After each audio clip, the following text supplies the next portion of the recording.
আসসালামু আলাইকুম। সবাই কেমন আছেন? আশা করি সবাই ভালো আছেন।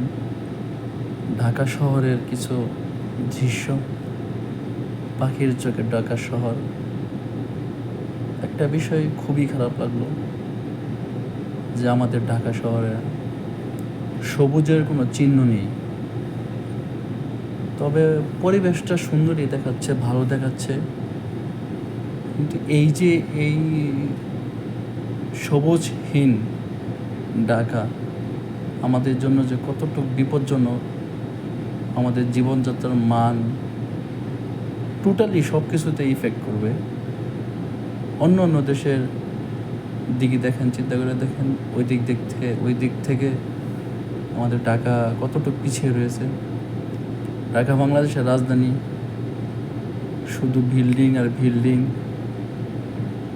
আমি ওই দিন একটা চেন্নাইয়ের এক এয়ারপোর্টের এক ভিডিও দেখছিলাম, এরকম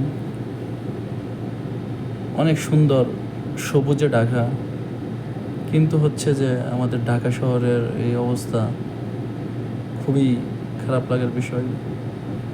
আসলেও গাছ হচ্ছে পরিবেশের বন্ধু। গাছ লাগান, পরিবেশ বাঁচান। গাছ সবারই প্রয়োজন, আমাদেরকে অক্সিজেন দিয়ে সহযোগিতা করে এবং গাছ কার্বন ডাইঅক্সাইড গ্রহণ করে। এর জন্য হচ্ছে আমরা পরিবেশের টোটালি ভারসাম্য রক্ষা করে গাছের গুরুত্ব অপরিসীম।